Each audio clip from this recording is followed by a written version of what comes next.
I'm Hakeem Allen from the Cavalier Daily Multimedia team. Today, we're discussing some opposition to the new referendum proposed by the Honor Committee. And we have here with us Grace Aheron and Chris Jones. How are you guys doing today? Doing great. Thank you. Awesome. Now let's just start with some basic information. Why don't you introduce yourself, give us your major, what year you are, and what you're involved with here at the university. Chris, why don't you start?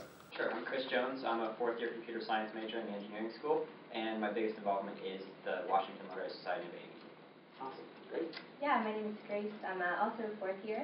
My major is religious studies. And things that I'm involved with are mostly organizing dialogue groups of varying backgrounds of people. Awesome. So before we get into the opposition, let's just talk about the facts of the referendum without the politics. So Chris, why don't you explain the basis of the Restore the Ideal Act? The referendum has two parts. The first part is called informed retraction. It says that when students are alerted of the fact that they're accused of an honor violation, they have 7 days to officially admit to the violation that they're accused of, get signatures from everybody that has submitted the complaint, and any third parties the honor has decided are acceptable by officially apologizing to them, own up to the fact that they've committed the offense, and then take a year off from the university. The other part of the Restore the Ideal Act says that students, when they come to a trial, instead of having a jury of their peers, will have a jury of elected honor representatives.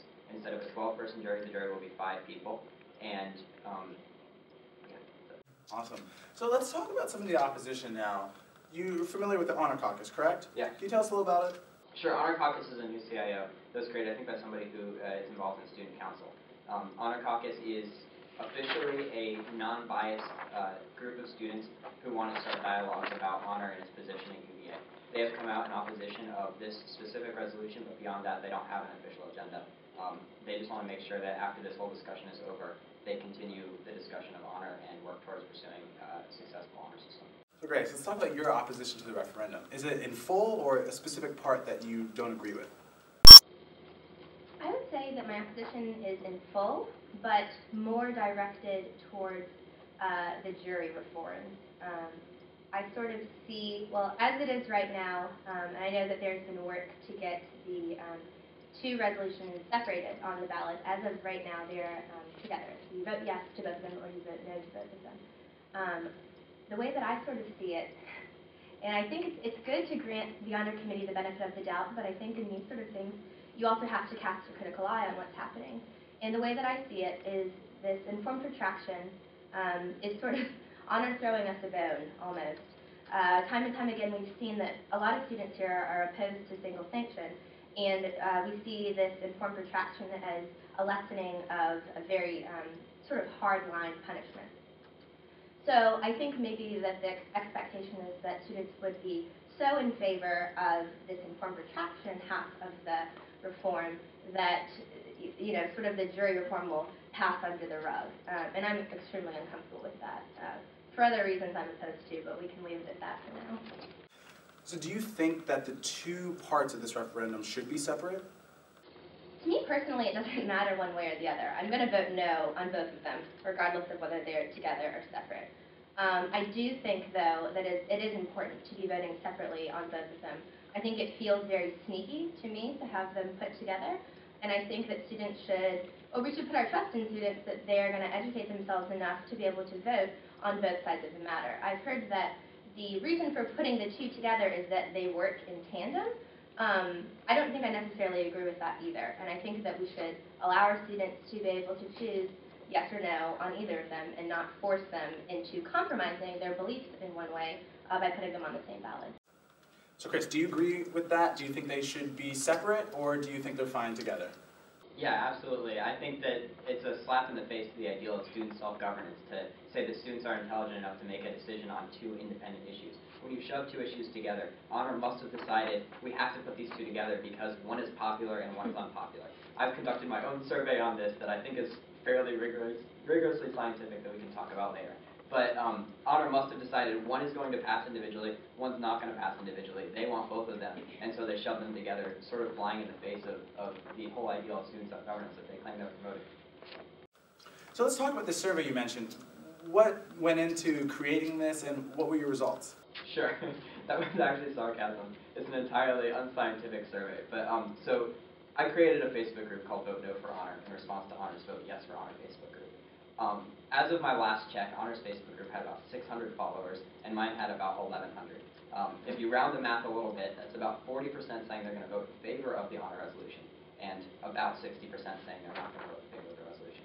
So it looks like the resolution as it stands is going to fail. On my Vote No for Honor Facebook group, I put up a survey after we reached about 600 viewers, and I can't change it, so it still says, hey, we have about 600 people attending.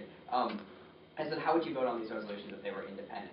2/3 of the people who said that they are voting no for the honor resolution said that they would vote for informed retraction if they were independent.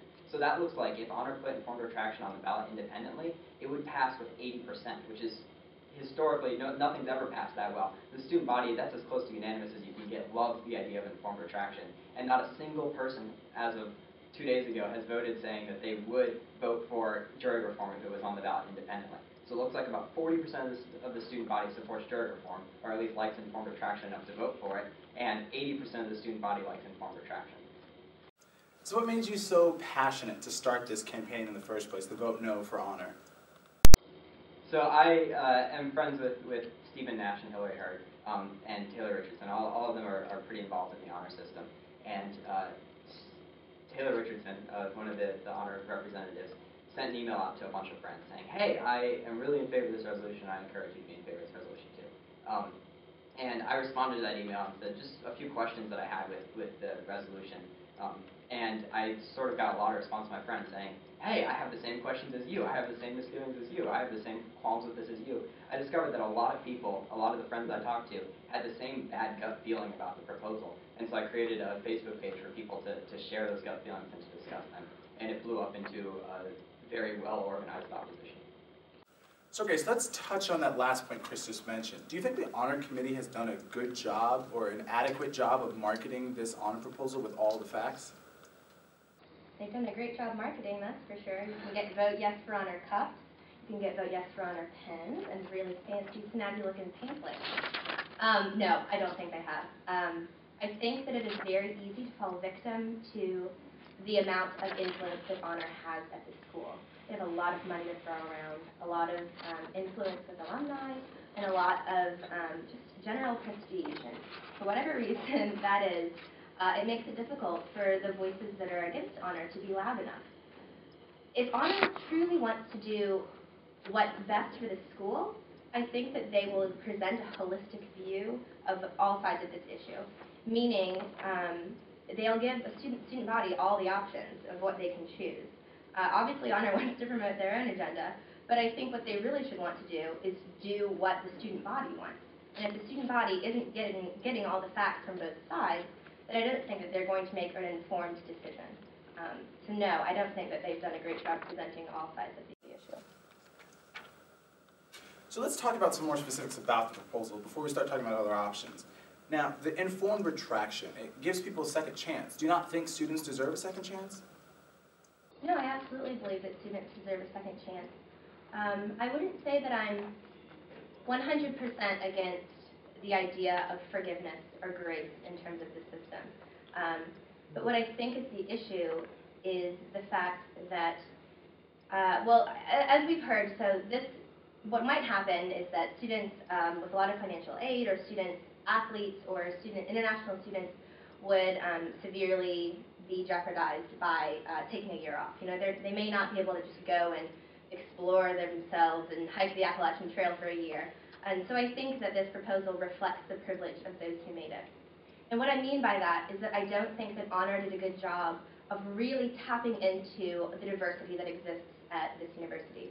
I don't see that this side of that informed retraction, this form of informed retraction, as representative of our entire student body. I attended one of the roundtable talks that Honor hosted last semester, and it was a room full of white people, maybe besides myself, and that makes me really uncomfortable, that something that will affect everyone is coming out of a very, very concentrated group of people, and I would say concentrated group of white privilege, and that makes me really uncomfortable. So I think that it's a great question to explore. Clearly people are really excited about the idea of informed retraction. What I think people are most excited about, though, is the option of removing single sanction as the only form of punishment at the school. That to me is really the heart of the issue. The fact that jury, I mean, if you put me on a jury and I was 100% positive that that person cheated, I wouldn't vote them out of the school, no matter if I was sure, because I don't think it's right. And I think that is the conversation that we need to have now. And it's cool because people are so excited about this issue. You hear people talking about the honor reforms every day. And I think that instead of voting yes for this, we should carry that energy into creating discussion groups and really, as an entire student body, deciding what we think is best, rather than allowing this very self-selecting elite group of people to decide what's best for us. So you agree that some change needs to be made, but not necessarily what the honor committee has proposed? Yes, I definitely agree with that statement. And I think it's a really great opportunity for us to just truly take ownership of what the honor system means here. To me personally, honor is not alive at UVA. It's just this dead idea that we put on a lot of t-shirts and we sign a pledge for. I think that this could be a really great opportunity to work together to decide what honor really means here beyond just academic cheating. Because let's be honest, that's really what it's about right now. I think honor, we could have discussions about how honor could mean treating each other better, how honor could mean working together more as a community. Yes, that's right. Chris, let's talk briefly about the other side of what honor, I guess, we consider the same coin. So with this jury reforms, they're striving for consistency. Is that a problem, that they want consistent verdicts between cases?